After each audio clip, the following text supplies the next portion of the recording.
ሰላማት ኩራት ናይ ቻልና ተኸታተልቲ እንቋዕና ናይ ሎማዓንቲ ፊልምና ብሰላም መጻኹም ሎማዓንቲ ሒዝናዮ ቀሪብና ዘለና ፊልም ኣብ እዋን ካልኣይ ኩናት ዓለም ኣብ ሃገረ ቤላሩስ ዘጋጠመ መሳጥን ዘሕዝንን ታሪክ እዩ። እዚ ታሪክ ጀግና ክኸውን ጥራይ ብምምናይ ናብ ውግእ ዝተጸንበረ ፍሎረንስ ስሙ ንእሽተይ ወዲ ኣብ መንጎ ጨካን ኩናትን ፍርሕን ኣዝን ዘሕለፎ ከቢድ ናይ ህይወት ተመክሮ ዘርኢ እዩ። ንጽውነት ህጻናት ብሰንኪ ውግእ ከመይ ገይሩ ከም ዝዓንን ሓቀኛ ገጽ ኩናት እንታይ ከም ዝመስልን ዘርኢ ህያው ምስሊ እዩ። ክሳብ መወዳእታ ክትሪእዎ ከዓ ይዕድመኩም። ቅድሚኡ ግና ቻናልና ሳብስክራይብ ንክትገብሩውን ከዘኻኽረኩም ይደሊ። ሰናይ ምክትታል። ፊልምና እንትጅምር ሓደ ዓብዪ ሰብኣይ ነቶም ተሓቢኦም ዝተቐበሩ ብረታት ዝደልዩ ዝነበሩ ኣናእሽተይ ቆልዑ ብቁጥዕ ይግስጾም። ናብቲ ገጠር ሓደጋ ከየምፁ ድማ ኣጸቢቑ የጠንቅቖም እሞ ናብ ገዝኦም ንኽምለሱ እውን ይእዝዞም። እቲ ዓብዪ ሰብኣይ ካብቲ ቦታ ርሒቑ ምስ ከደ ግን ክልተ ናይ ቤላሩስ ናይ ገጠር ኣወዳት ካብቲ ተሓቢኦምሉ ዝነበሩ ቦታ ይወፁ። ካብቲ ናይ ቀደም ውግኣት ዝተረፈ ናይ ነፍሲ ወከፍ ብረት ክረኽቡ እውን ተስፋ እናገበሩ እንደገና ክኹዕቱ ይጅምሩ። በቲ ቅጽበት እቲ ሓንቲ ናይ ጀርመን ናይ ስለላ ነፋሪት ኣብ ልዕሊ እቲ መሬት ትሕት ኢላ ትነፍር እሞ ጽላሎታ ድማ ኣብ መሬት እናንጸባረቐ ነቶም ወዳት የፍርሖም። ከይተጸበይዎ ካብቶም ክልተ ወዳት እቲ ሓደ ፍሎረንስ ሽሙ እንትኸውን ኣብ ውሽጢ ሑጻ ዓሚቕ ተቐቢሩ ዝነበረ ሓደ ብረት ይረክብ። ብሓያል ጻዕሪ ስሒቡ ከዓ የውፅኦ እሞ ኣብ ገጹ ዓብዪ ናይ ኩርዓትን ፍሽኽታን ይንጸባረቕ። ድሓርታ ነፋሪት እንደገና ዙርያ ጌራ ክትምለስ እንከላ ነቲ ብረት ሒዙ ዘሎ ወዲ ብንጹር ትሪኦ። ፍሎራ ነቲ ነዊሕ ብረት ኣብ ውሽጢ ስርኡ ብዝኸኣሉ ዓቕሚ ብምሕዋእ ናብ ገዝኡ ይጎይ። እቲ ብረት ናብቶም ናይቲ ከባቢ ተዋጋእቲ ንምጽንባር ከም መእተዊ ትኬት ክኾኖ እዩ ዝኣምን ዘሎ። ድሓር ኣብ ገዛ ኣዲኡ ነቲ ብረት ምስ ረኸበቶ ግና ብጣዕሚ ፍርሒ ወርሳ። ኣቦኡ ናብ ውግእ ካብ ዝኸይድ ጀሚሩ ኣብታ ስድራ ቤት ዝተረፈ ሓደ ሰብኣይ ንሱ ምዃኑ ብምዝካር እውን ንኸይኸይድ ትልምኖ። ኣዲኡ ልመና ኣቦኡ የቋረፀትን።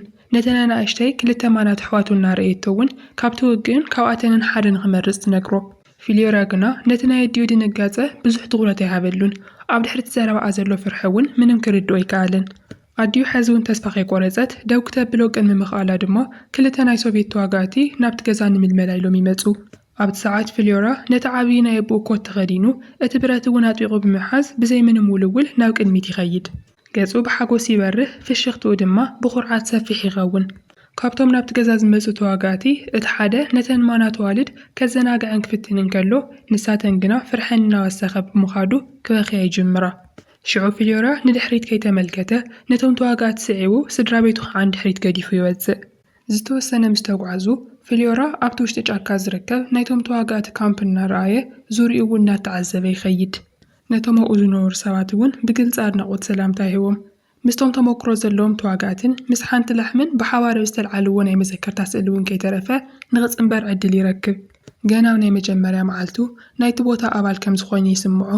እቲ መዓስከር ብሰሓቕን ብምትእምማንን ሕያው ኮይኑ ይስማዕ ነበረ። መሬቶም ንምክልኻል ድልዋት ከም ዝኾኑ ብዝኣምኑ ሰባት እውን ዝመልአ እዩ። ካብቶም ኣብኡ ዝነበሩ ተዋጋእቲ ፍሎራ እቲ ዝነኣሰን ትሑት ማዕርግ ዘለውን ኣባል ስለ ዝኾነ ነቲ ዓብዪ ምግቢ ዝተበልዐሉ ሸሓነ ንኽሓጽብ ይምደብ። ኣብ ጥቕኡ ድማ እቶም ሰባት ምስ ግላሻ እትበሃል ኣብቲ ማዓስከር እትሰርሕ ንእሽተይ ነርስ ብፍቕራዊ ፀወታ ይገብሩ ኣለዉ። ቁሩ ጸኒሓ ከዓ ግላሻ ናብቲ ፍሎራ ንሓፀቦ ዝነበረ ሸሓነ ዕምባባታት ተፍሰሉ። ምንም ቃል ከይተዛረበት ድማ ካብኡ ትርሕቕ። ፍሎራ ድማ እንታይ ማለት ከም ዝኾነ ከይተረድኦ ግራት ኣታትዩ ብቻ ንበይኑ ይተርፍ። ድሕሪ ዝተወሰኑ መዓልታት እቲ ናይ ውግእ መዓልቲ ምስ ቀረበ ናይቶም ተዋጋእቲ መራሒ ናይቲ ሰራዊት መንፈስ ንምልዕዓል ሓያል ናይ ዘረባ መደረ ይስምዕ። ፍሎራ ብዝበርሁ ዒንቱ ይሰምዕ ኣሎ። ሓጎሱ እውን ካብ ግዜ ናብ ግዜ እናሓየለ ይኸይድ። በቲ ካልእ ወገን ድማ ግላሻ ክዳና ተኸዲና ብስቕታ ደው ኢላ ጎሳክ ናብ ዝበሃል ሰብ ካብ ርሑቕ ኮይና ትዕዘበላ። ንሱ ግን ነዊሕ ክጥምት ኣይከኣልን። ኣዒንቱ ናብ ካሊእ ምሰዘረ ብሃንደበት ንድሕሪት ተመሊሳ ናብ ውሽጢ ጫካ ትጎይ እሞ እቲ ስቓያ እውን ካብ ሕዚ እንድሓር ክትሕዞ ኣይከኣለትን። ኣብ ዙርኡ ሓያል ወጥሮ ዋላ እኳ እንተነበረ ፍሎራ እቲ ናቱ ግዜ ኣብ መወዳእታ ከም ዝመጽእ ብምእማን ሕጉስ ኮይኑ ህይወቱ ይቕጽል። ነገር ግን እቲ ኣዛዚ ናቱ ጫማ ነቲ ካልእ ጫማ ዘይብሉ ዝዓበየ ተዋጋእ ንክህቦ ምስ ኣዘዞ እቲ ሓጎሱ ሙሉ ንሙሉ ይጠፍእ።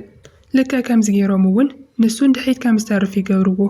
ሽዑ ልቡ ዝተሰበረ ፍሎራ በይኑ ናብ ውሽጢ ጫካ ይኸይድ እሞ ብስቕታ ይበኪ። ብተስፋ ምቑራጽ ተዋሒጡ እናሃለወ ፍሎራ ብጌጋ ናይ ሓንቲ ሰፈር ናይ እንስሳ ረጊጹ ነቶም እንቋቑሖታት እውን ይጭፍልቖም። ቁሩ ጸኒሑ ከዓ ግላሻ ኣብኡ ኮይና እናበኸየት እንከላ ይረኽባ። ንሕድሕዶም ክጠማመቱ እንከለዉ እቲ ንውዓቶም ቀስ ብቐስ ይጠፍእ እሞ በቲ ዘጋጠሞም ሓበራዊ ሓዘን ተደፋፊኦም ከዓ ብሓባር ኮይኖም ክስሕቑ ይጅምሩ። እቲ ስሓቕ ንግዚኡ ዶ ምስ ኣበለ ብህድኣት ኮይኖም ነንባዕሎም ይፋለጡ።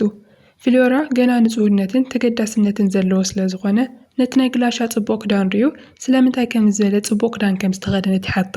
ምክንያቱ እተኸድናቶ ዘላ ክዳን ማንም ተራ ሰብ ዝኽደኖ ዓይነት ኣይነበረን። ግላሻ ግና ንዕኡ መልስኻ ይሃበቶ ደው ኢላ ፀጉራ ብለዋት ከተስተኻኽል ትፍትን። እቲ ካብኣ ጠፊኡ ዘሎ ዓርሲ እምነታ ንምምላስ እውን ትሙክረላ። ፍሽኽትኣ ሉስሉስ ወላ እኳ ይመስል እንተነበረ ኣብ ትሕቲኡ ግን ዓብዪ ሓዘን ተሓቢእዎ ዘሎ። ዕድሜያ ንእሽተይ ወላ እኳ እንተኾነት ኣብ ንእስነታ ብዙሓት ጨካን ፍጻመታት ተዓዚባ እያ። ብጨካናት ናይ ናዚ ወታደራት እውን ከም ሃደን ኮይና እያ ትርአ። ፍልዮራ ገጻ ክሪኣ እንከሎ ዝኾነ ዝተባላሸወ ነገር ከም ዘሎ ይስምዖሎ እዩ።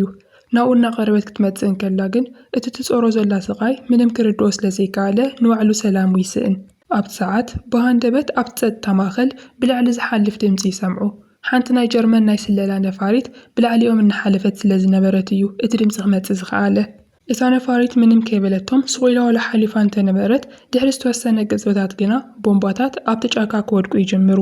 እቲ ነታግ እውን ነቲ መዓስከር ይብትኖ እሞ ነቲ መሬት ብሓይሊ የነዋውጾ። ፍልዮራ ናብ ዓብዪ ድንጋጼ ይኣቱ። ካብ እዛኑ ደም እናፈሰሰ እንከሎ እውን ኣእዛኑ ምስማዕ ክሳብ ዘቋርጽ ይዕጾ። በቲ ዝተፈጠረ ናይ ጽልግልግታ እዋን ደንዚዙን ተደናጊሩን ደው ይብል። ኣብ ጥቕኡ ድማ ግላሻ ነቲ ኣብ ገመዳቱ ተሓባቢሉ ኣብ ማእኸል እቲ ኣየር ክቃለስ ዝነበረ ናይ ፓራሹት ወታደር እናረኣየት ደው ኢላ ትተርፍ። እቲ ኣብ ላዕሊ ተንጠልጢሉ ዘሎ ወታደር ናይ ጸላእ ወታደር እዩ። ሽዑ ግላሻ እውን እዚ ምስ ተረድኣ ክትንቀሳቐስ ኢላ ንባዕላ ተገድድ። ተወሰኽቲ ካልኦት ወታደራት ቅድሚ ምብጽሖም ድማ ንፍልዮራ ሒዛ ስሒባ ካብቲ ቦታ ተውፅኦ። ብሓባር ኮይኖም እውን ናብ ውሽጢ ጫካ ይኣትዉ እሞ ናይ ጸላእ ሰራዊት ኣብ ጥቕኦም ክሓልፉ እንከለዉ ንሳቶም ተሓቢኦም ይሕልፍዎ። ከምዚ እናገበሩ ንሳቶም ብሂወት ይተርፉ። እቶም ዝተረፉ ናይቲ መዓስከር ሰባት ግና ከም ዝበለ ዕድል ኣይነበሮምን። ጸኒሖም ኣብ ትሕቲ ቆጽላ መጽልን ጨንፈር ኣእዋምን ተሓቢኦም እንከለዉ ኣብ ዙርያኦም ህድኣት ይሰፍን። ምንም ዝመጽእ ድምፂ እውን ስለ ዘይነበረ ነገራት ተረጋግዑ እዮም ዝመስሉ። ነገር ግን እቲ ዓንተወይ እንቁላሊሓ ተሰይሩ ዝነበረ ዒፍ ናባቶም ቀስ እናበለት ትመጽእ እሞ ነቶም ብህድኣት ደቂሶም ዝነበሩ ክልተ ሰባት እውን ትሪኦም። ድሕሪ ዝተወሰነ ደቓይቕ ፍልዮራን ግላሻን ብሓባር ኮይኖም ኣብ ውሽጢ ጫካ ይዛወሩ። ደስ ዝብል ናይ ሓጎስ ጊዜያት እውን ብሓባር ኮይኖም ይሕልፉ፣ ይስሕቑ፣ ይዕርፉ። ነቲ ብልዕሊኦም ዝነበረ ፍርሒ እውን ቀስ ብቐስ ይርስዕዎ። ኣብ ማእኸል እቲ ዝናብ ክጻወቱ እንከለዉ ግላሻ ዓለም ገና ከም ዘይሰበረታ ትመስል ኮይና ብነጻነት ትድንስ። ፍልዮራ ድማ ብንጹህ ሓጎስ ይዕዘባ እሞ ብዘይ ምንም ዓቐብ ፍሽኽ ይብል። እታ ደቃስ ሰኣነት ዒፍ ግና ሕዚ እውን ደድሕሪኦም ትኽተሎም እያ ዘላ። ፍልዮራ ስድራ ቤቱ ገና ብሂወት ከም ዘለዎ ብምእማን ንግላሻ ናብ ገዝኡ ክወስዳ ይውስን። ናብኡ ምስ በጽሑ እቲ ገጠር ካብቲ ልሙድ ወጻኢ ህዱእ ኮይኑ እዩ ዘሎ። ፍልዮራ ድማ ነቲ ሒዝዎ ዝነበረ ብረት ይሓውኦ እሞ በቶም ባዶ መንገድታት ክሓልፉ እንከለዉ ከም ሓንካስ መሲሉ ይጓዓዝ። ኣብ ጥቓ ገዝኡ ምስ በጽሐ ካብቲ ገዛ ክሽኔ ትክል እናወፀ ይርኢ። እዚ ከዓ ዓብዪ ተስፋ ይህቦ። ስድራ ቤቱ ኣብ ጥቕኡ ተሓቢኦም ከም ዘለዉ ንባዕሉ ይእምን። ናብ ውሽጢ ገዛ ኣትዮም ክርኢ እንከለዉ ማንም ሰብ የለን፣ ግን ድማ ዝተረፈ ምግቢ ከዓ ይረክብ። ፍልዮራ ነቲ ካልእ ሓቂ ንምቕባል ብምእባይ ነቲ ዝተባላሸወ ምግቢ ብዘይ ምንም ውልውል ይውሕጦ። ግላሻ ግና ዝተወሰነ ትበልዕ እሞ ካብኡ ምውሓጥ ስለ ዝኣበያ ተመሊሳ ቮሚት ትገብሮ። እታ እናተኸታተለቶም ዝነበረት ዒፍ ድማ ሕዚ እውን ኣብ ደገ ኮይና ዓዊላ ትጭድር። ፍልዮራ ድማ ተበሳጭዩ ንሱ እውን ዓዊሉ እናእወየ ይምልሰላ። ፍልዮራ እናጎየ ካብቲ ገዛ ይወፅእ እሞ ናብቲ ዒላ ይኸይድ። ጥርጣረታት እናኣተወ እንከሎ ድማ ናብቲ ዒላ ጸልማት ቀስ ኢሉ ይጥምት። ነገር ግን ኣብ ውሽጢ ምንም ነገር የለን።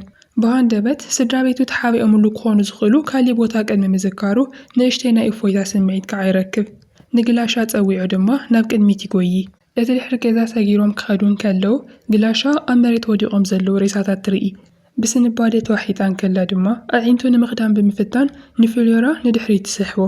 ፍልዮራ ግና ስድራ ቤቱ ገና ብሂወት ከም ዘለዉ ብምእማን ብጭቃ ኣቢሉ ናብ ሓደ ጥቕኡ ዝነበረ ደሴት ንኸጽሕ ይቃለስ። ተስፋ ምቑራጽ ናብ ቅድሚት ይደፍኦ። ኣብ መወዳእታ ግላሻ ክትዕገዝ ስለ ዘይከኣለት ነቲ ትኽክለኛ ሓቂ ትነግሮ። ስድራ ቤቱ ሞይቶም እዮም። ፍልዮራ ነዚ ነገር ንምቕባል ይኣቢ እሞ ብድንጋጸ ተመሊኡ እውን ንዓኣ ናብ ውሽጢ ጭቃ ይደፍኣ። ብዙሕ ከይጸንሐ ከዓ ሽዑ ንሽዑ ናይ ጣዕሳ ስምዒት ይስምዖ። ኣብኡ ደው ኢሉ እንከሎ ሓደ ሰብኣይ ይመጽእ እሞ ናብቶም ብሂወት ዝተረፉ ናይቲ ገጠር ሰባት ክመርሖም እንከሎ ንዓኣ እንደገና ስሒቦ የውፅኣ። ኣብቲ ሰባት ዘለውዎ ቦታ ምስ በጽሑ ከዓ ፍልዮራ ነቲ ከምልጦ እናፈተነ ዝነበረ ሓቂ ይፈልጥ። ስድራ ቤቱ ኩሎም ሞይቶም ብሂወት የለውን። ሓደ ብነዳዲ ብኸቢድ ተቓጺሉ ዝነበረ ናይቲ ገጠር መራሒ ከዓ ብሓዘን ተመሊኡ ይርአ እሞ ነቲ ናብቲ ገጠር ሓደጋ ዘምፀ እቲ ብረት ብምኹዓቱ ከም ዝኾነ ተሓታቲ እውን ይገብሮ። ሽዑ ፊልዮራ ብበደል ተዋሒጡ ርእሱ ናብቲ ጭቃ ብምእታው ህይወቱ ንምጥፋእ ይፍትን። ነገር ግን ግላሻን እቶም ናይቲ ገጠር ሰባትን ደው ከብልዎ ብምጉያይ ንድሕሪት ይስሕብዎ። እዚ ድማ ጀግና ክኸውን ብቻ ዝደለየ ናይ ሓደ ህፃን ከቢድ ናይ ውግእ ጾር ሙሉእ ብምሉእ ክወርዶም ከሎ ዘርኢ ምስሊ እዩ ነይሩ። እቶም ዝተረፉ ናይቲ ገጠር ሰባት ተዋኪቦም ናይ ሰብ ርእሲ ምስ ቅልጽምን ዝተሰረቐ ወታደር ዩኒፎርምን ተጠቒሞም ሓደ ናይ ሂትለር ምስሊ ይሰርሑ። ነቲ ምስሊ ሙሉእ ንምግባር ድማ ፊልዮራ ፀጉሩ ክቁረፅ ይፈቅድ እሞ እቲ ልሙድ ናይ ጭሕሚ ቅርሲ የውፅሉ። እቲ ምስሊ ተሰሪሑ ምስ ተወድአ እቶም ናይቶም ገጠር ሰባት ተራ ብተራ ኣብ ልዕሊ እቲ ምስሊ ኮፍ ይብሉ። በቲ ዝከኣሎም መንገዲ ድማ ነቲ ውሽጣዊ ቁጥዕኦም የውፅዎ። ቁሩብ ጸኒሑ ሓደ ሰብኣይ ምግቢ ንምእላሽ ናይ ፊልዮራ ብረት ንክህቦ ይሓቶ። ፊልዮራ ግና ነቲ ብረቱ ኣብ ክንዲ ዝህቦ ኣካላቱን ኣእምሩኡን ገና ሙሉእ ብምሉእ እኳ እንተይሓወየ ባዕሉ ምስኦም ክኸይድ ይውስን። ምስ ሰለስተ ካልኦት ሰባት ኮይኑ እውን እቲ ዝሰርሕዎ ምስሊ ሒዙ ይወፅእ። ካብ ገጠር ናብ ገጠር እናተንቀሳቐሰ ድማ ኣድላይ እንተኾይኑ ምግቢ ብሓይሊ ንምውሳድ እውን ይምድብ። ግላሻ ልክዕ ከምቲ ኮሳክ ዝገበራ ንድሕሪት ገዲፍዋ ከይኸይድ ብምፍራሕ ንፊልዮራ እውን ደው ክተብሎ ትፍትን።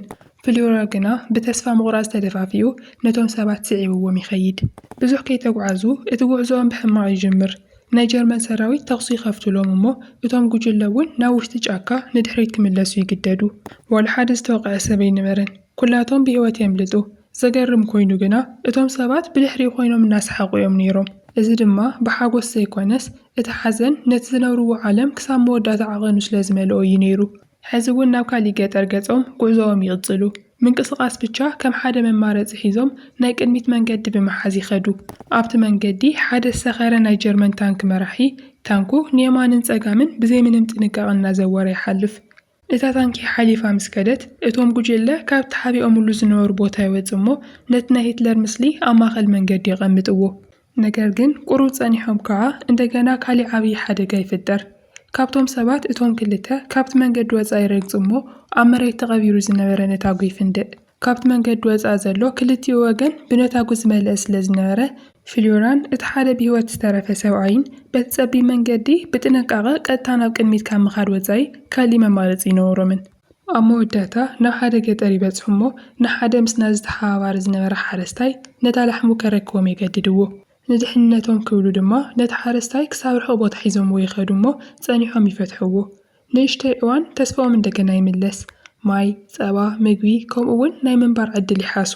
ነገር ግን ብዙሕ ከይጸንሐ እቲ ዝረኸብዎ ተስፋ ሽዑ ንሽዑ ይበታተን። እታ ላሕሚ ክሓልቡ እናፈተኑ ከለዉ ናይ መብራህቲ ተኽሲ ነቲ ናይ ለይቲ ሰማይ የብርሆ። ናይ ጀርመን ብረታት እናተተኮሱ ስለ ዝነበሩ ነቲ ጸልማት ብቐይሕ ተተኳሲ ይመልእዎ። ጥይት ነቲ ኣየር ሰንጢቑ ብምሕላፍ ድማ ነታ ላሕምን ነቲ ናይ ፍላዮራ ብጻይን ይቐትሎም። ሕዚ በይኑን ደገፍ ኣልዎን ዝተረፈ ፍላዮራ ኣብ ትሕታ ዝሞተት እንስሳ ወዲቑ ብዘይ ምንም ምቁራጽ ይበኪ። እቲ ለይቲ ሓሊፉ ንግሆ ምስ ኮነ ከቢድ ግመ ነቲ መሬት ይሽፍኖ። ፍላዮራ ስጋ ንምውፃእ ኢሉ ብተስፋ ነቲ ላሕሚ ክስሕባ ይፍትን። ነገር ግና ዓቕሙ ይከኣልን። ንድሕሪት ገዲፈዋ ሓገዝ ንምእላሽ ኢሉ ይጓዓዝ። ኣብ መወዳእታ ሓደ ናይ ፈረስ ዓረብያ ይርኢ እሞ ነቲ ዓረብያ ክሰርቆ ይፍትን። ግን ብዙሕ ከይጸንሐ እቲ በዓል ዋና መጺኡ ይበኣሶ። ፍላዮራ ግን ንምጓዓዝ ትኾኑ ሓንቲ ላሕሚ ከም ዘለቶ እናተዛረበ ሓሳቡ የትርር። ክልቲኦም ኣብኡ ደው ኢሎም ክበኣሱ እንከለዉ ናይ ወታደራት መኻይን ድምፂ ክመጽእ እንከሎ ይሰምዑ እሞ እቲ ክትዖም እውን ደው ይብል። ሽዑ እቲ ሓደጋ ተረዲእዎ እቲ ሓረስታይ ንፍላዮራ ነቲ ብረቱን ዩኒፎርሙን ኣብ ትሕቲ ሓሰር ክሓብኦ ይሕግዞ። ብድሕሪ እዚ እቲ ሓረስታይ ንፊልዮራ ከም ወዲ ወዱ ምሲሉ ሒዝዎ ይኸይድ። ናብቲ ገጠር ምስ በጽሑ መጀመርያ ሓንቲ ተወሳኺ ጋሪ ዘለዋ ናይ ናዚ ሞተር ሳይክል ትመጽእ። ነቲ ከባቢ እናዞረት ድማ ከም ገበነኛ ዝተፈረደሉ ናይ ሓደ ዝሞተ ሰብ ሬሳ ተርኢ ነይራ። ፍላዮራ ምስ ስድራ ቤት ናይቲ ሓረስታይ ብስቕታ ተቐሚጡ ኣሎ። እቲ ሓረስታይ ድማ ነቲ ታሪክ ንምዕቃብ ክሕግዞ ክብል ሽማት ብሽክሽክታ ይነግሮ። ቁሩብ ጸኒሑ ናይ ቀንዲ ናይ ወታደራት ድምፂ ይመጽእ እሞ ናይ ጀርመን ወታደራት ነቲ ገጠር ይቆፃፀርዎ። ብፍርሒ ዝተዋሓጡ ናይቲ ገጠር ነበርቲ ነቶም ወታደራት ብትሕትና ሰላምታ ይህብዎም። ዘለዎም ብሉፅ ምግቢ እውን ይቕርብሎም። እቶም ናዝታት ግና ብዘይ ምንም ፍቓድ ናብቲ ገዛውቲ እናኣተዉ ነፍሲ ወከፍ ገዛ እናመርመሩ ዝደለይዎ ነገር እውን ኩሉ ይወስዱ። ፊልዮራ ኣብቲ ቤተ ክርስቲያን ንኽእከቡ ዝእዝዝ ትእዛዝ ክሰምዕ እንከሎ ኣብ ውሽጡ ሓደ ፈርሒ ይለዓል። ናብ ደገ ሰሊኹ ብምውፃእ ድማ ኣንስቲ ህፃናትን ኣረጋውያንን ናይቲ ገጠር ሰባት ብሓይሊ በቲ መንገዲ እናተደፍኡ ክኸዱ እንከለዉ ይዕዘብ። ሽዑ ንሽዑ ድንጋጸ ይሕዞ እሞ ናብ ሞቶም ይውሰዱ ከም ዘለዉ ከጠንቅቖም ይፍትን። ይኹን እምበር ድምፁ ድኹምን በቲ ጫውጫውታ ዝተዋሓጠን ስለ ዝነበረ ሓደ ዝሰምዖ ሰብ እኳ ኣይነበረን። ቁሩፅ ጸኒሑ ሓደ ክሓድን ናይ ጀርመናውያን ተላኣኽን ዝነበረ ተገሊጹ ንፍልዮራ ብድሕሪት ናብቲ ህዝቢ ደፍኦ እሞ ዕድሉ ምስቶም ካልኦት ከም ዝኸውን ይገብሮ። ሕዚ ፍልዮራ ምስቶም ህፃናትን ምስቶም ኣንሽትን ዓበይቲ ኣረጋውያንን ኮይኑ ኣብቲ ገዛ ይዕጾ። ሓደ ናይ ናዚ ወታደር ነቲ ናይ ቤተ ክርስቲያን ማዕጾ ስለ ዝኸፈቶ እቶም ናይቶም ገጠር ሰባት ህፃውንትን ኣረጋውያንን ናብ ውሽጢ ቤተ ክርስቲያን ይኣትዉ። ፍልዮራ እውን ኣብ መንጎኦም ተቐርቂሩ ስለ ዝነበረ ብኣካላትን ብፍርሕን ተጸቓቒጡ ምስኦም ይስዕብ። ኣብ ውሽጢ ቤተ ክርስቲያን ኣውያትን ጸሎትን ክለዓል እንከሎ ኣብ ደገ ግና እቶም ወታደራት ልክዕ ከም በዓል ዘለዉ ኮይኖም እናሰሓቁን እናብዓሉን እዮም ነይሮም። ቁሩፅ ጸኒሑ ሓደ ኣዛዚ ናብቲ ቤተ ክርስቲያን ይቕልቀል እሞ ህፃናት ክሳብ ዘይበሎም ግዜ ማንም ሰብ እንድሕር ደኣ ደልዩ ናብ ደገ ክወፅእ ከም ዝኽእል ይነግርዎም። ሽዑ ፍልዮራ ነቲ ዕድል ተጠቒሙ ናብ ደገ ይወፅእ እሞ ናብ ሓደ ላዕለዋይ መኮንን ይቕርብዎ። እቲ መኮንን ንእሽተይ ምስ ረኣዮ ንኽከይድ ይፈቕደሉ። ብኻልእ ገጽ ከዓ እቲ ነቶም ህዝቢ ክሒዱ ምስቶም ናዚ ዝሰርሕ ዝነበረ ክሓዲ ሰብኣይ ድማ ብሰንኪቶም ወታደራት ህዝባዊ ውርደት ይበጽሖ። ንዕኦም ከም ተላኣኺ መሳርሒ ደኣ እምበር ምንም ዓይነት ክብሪ ንዕኡ የብሎምን። ብድሕሪ እዚ እቲ ቅትለት ይጅመር። ነታጉ ናብ ውሽጢ ቤተ ክርስቲያን ይደርበ፣ ጋዝ እውን ይስዕብ፣ ቀፂሎም እውን ሓዊ የቃያጽልዎ። ኣብ ውሽጢ ኣውያት እናወሰኸን ዝያዳ ተስፋ መቑረፅን ይኸውን። ኣብ ደገ ግና እቶም ወታደራት ኣእዳዎም እናጣቕዑን እናጨደሩን ነቲ ምክልኻል ዘይብሎም ናይ ገጠር ሰባት ቅትለቶም የብዕሉ ኣለዉ። ቁሩፅ ጸኒሖም ኩሎም ብሓባር ኮይኖም ናብቲ ዝነድድ ዝነበረ ቤተ ክርስቲያን ብረቶም ይትክሱ። ፍልዮራን ዝተወሰኑ ብሂወት ዝተረፉ ሰባትን ድማ ብስቕታ ናይ ፍርሒ ስምዒት ይዕዘቡ ነይሮም። እዚ እኳ እኹል ኣይነበረን። ምንም ነገር ብሂወት ንኸይተርፍ ይምርጋጽ ኢሎም ናይ ሓዊ ኩዕሶታት ናብቲ ቤተ ክርስቲያን ምድርባዮም ይቋረጹን። ኣብ ማእኸል እዚ ፍልዮራ ደንዚዙ ኮፍ ኢሉ እንከሎ ሓንቲ ናይ ናዚ መኪና ኣብ ጥቕኡ ደው ኢላ ነይራ። ሓንቲ ጓል ኣንስተይቲ ወታደር ድማ እቲ ሓዊ ነቲ ቤተ ክርስቲያን ኩሕጦ እንከሎ እናረኣየት ብህድኣት ምግቢ ትበልዕ ኣላ። ብድሕሪ እዚ እቶም ወታደራት በቲ ገጠር እናተንቀሳቐሱ ነፍሲ ወከፍ ገዛ ብሓዊ የተሓሕዝዎ። ትኪ ኣብ ኩሉ ቦታ ክለዓል እንከሎ ድማ ሰሓቕ ይስዕቦም ነይሩ። ቅድሚ ምውፅኦም እቲ ኸዳዕ ንፍልዮራ ናብ ሓደ ናይ ጀርመን መኮንን ይስሕቦ። እቲ መኮንን ድማ ንስእሊ ኢሉ ምስ ፍልዮራ ክቀርብ እንከሎ ከም ምልክት ሓንቲ ሽጉጥ ኣብ ናይ ፍልዮራ ርእሲ ይገብር። ፍልዮራ እቲ ፍጻመ ምስ ተወድአ እኳ ብዘይ ምንም ምቁራጽ ይንቅጥቀጥ ነይሩ። እቶም ወታደራት ኣብ መወዳእታ ካብታ ገጠር ይወፁ። ኣብ ጥቕኡ ድማ እታ ንእሽተይ ሰበይቲ ብሓንቲ መኪና ተወሲዳ ትኸይድ። ሓንቲ ኣረጊት ዓባይ ሰበይቲ ድማ ልክዕ ከም መጻወት እናተላገጹላ ኣብ ሓደ ጎልጎል ተደርብያ ኣላ። እዚ ጨካን ተግባራት ግን ንነዊሕ ክቕጽል ኣይከኣልን። ሽዑ ንሽዑ እቲ ናይ ናዚ ሰራዊት ብተዋጋእቲ ሃንደበታዊ መጥቃዕቲ ይወርዶ። ካብቶም እዋም ሓያል ተኽሲ ይኽፈት እሞ እቶም ጀርመናውያን ከም ልጡ ክፍትኑ እንከለዉ ተራ ብተራ ይወድቁ። ፍልዮራ ነታ ኣብ ዙርኡ ዝነበረ ናይ ጽልግልግታ ኣዋን ዕሸሽ ብምባል ቀስ ኢሉ ናብቲ ናይ ውግእ ባይታ ይኸይድ። ነቲ ዝነድድ ዝነበረ ቤተ ክርስቲያን እናርአየት ብህድኣት ምግቢ ትበልዕ ዝነበረት ዝቖሰለት ናይ ናዚ ወታደር ድማ ኣብኡ ደቂሳ ይሪኣ። ፍልዮራ ግዜ ከየጥፍአ ሓደ ናይ ቁስሊ ፋሻ ይወስድ እሞ ናብቲ ብረቱ ሓቢኢሉ ዝነበረ ቦታ እውን ይኸይድ። ነቲ ብረት ውፅኡ ከዓ ነቲ ዝተሰበረ ክፋሉ በቲ ፋሻ ጠቕሊሉ ይኣስሮ። ነቲ ብረት ድማ ብህዱእ ኣተኪሩ የስተኻኽሎ። በቲ ካልእ ወገን ድማ እታ መጥቃዕቲ ዝወረዳ ንእሽተይ ሰበይቲ ደም እናፈሰሳን በእምሮኣ ጠፊኣን ናብ ቅድሚት ትዕንቅፍ። ሽዑ ልክዕ ከምቲ ግላሻ ሓደ እዋን ተዛሪባቶ ዝነበረት ቃል እውን ብሕሹኽታ ትደግመሉ። ብድሕሪ እዚ ፍልዮራ ሓደ ናይ ድናድ ጀሪካን ሒዙ ናብቲ ዝተማረኹ ናይ ናዚ መኮንናትን ከዳዓትን ተታሒዞምሉ ዝነበሩ ድልድይ ገጹ የምርሕ። ኣዛዚ ኮሳክ ምስቶም ተዋጋእቲ ኮይኑ ነቶም እሱራት ከቢብዎም ደው ኢሉ ኣሎ። ሽዑ ሓደ ናይ ጀርመን መኮንን ብሓደ ከም ተርጓሚ ኮይኑ ዘገልግል ዝነበረ ከዳዕ ኣቢሉ ንህይወቱ ይልምን። ንሱ ሓደ ሰብ እኳ ቀቲሉ ከም ዘይፈልጥ ዓብዪ ሰብኣይ ከም ዝኾነ ክዛረብ እንከሎ ድምፁ እናተንቀጥቀጠ እዩ ነይሩ። ሓደ ካልእ ናይ ናዚ መኮንን ግን ነቲ ዘረብኡ ብምቁራጽ ነቲ በደል ናብ ካሊእ የግዕዞ። ፍልዮራ ናብ ቅድሚት ጽጉም ኢሉ እናተንቀጥቀጠ እዚ ሰብኣይ እዚ እዩ ነቶም ህፃናት ኣብ ውሽጢ ተዓፅዮም ንኽነዱ ዝኣዘዘ ይብል። እቲ መኮንን ነቲ ዝገበሮ ነገር ኣይከሓዶን። ኣብ ክንድኡ ግን እቲ ውግኦም ካብ መእተዊኡ ጀሚሩ ጸላቶም ህፃናት እኳ ከይተረፉ ከጥፍእ ከም ዘለዎ እናተዛረበ ነቲ እምነቱ ብህድኣት ይጣበቐሉ። ፍልዮራ እዚ ክሰምዕ እንከሎ ሕዚ እውን ምንቅጥቃጡ የቋረፀን። ኮሳክ ብስቕታ ጠሚትዎ ነቲ ጀሪካን ከም ዘረክቦ ብቻ ምልክት ይገብረሉ። ፍልዮራ ድማ ነቲ ጀሪካን ይረክቦ። እቲ ክሓዲ ሰብኣይ ብዘይ ምንም ተቃውሞ ነቲ ነዳዲ ኣብ ልዕሊቶም እሱራት የፍስሶ። ሓዊ ቅድሚ ምጥቃሞም ግና እቶም ዝተቆጥዑ ተዋጋእቲ ተኽሲ ይኸፍቱ እሞ ንኹሎም ይቐትልዎም። እቶም ሬሳታት ናብቲ ጭካ ይወድቁ።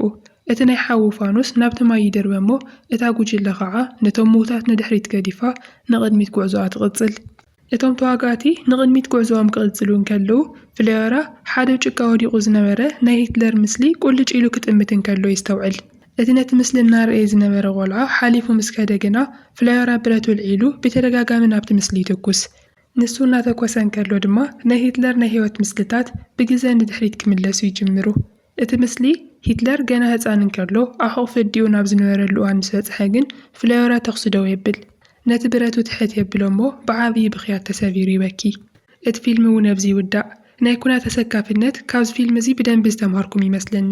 ኣብ ቀጻሊ ድማ ከምዚኦም ዝበሉ መምሃርን መዘናጋዕትን ዝኾኑ ፊልምታት ሒዝናልኩም ክሳብ ንመጽእ ቻናልና ሳብስክራይብ ምግባርኩም ከይትርስዑ። ኣብ ቀጻሊ ንራኸብ።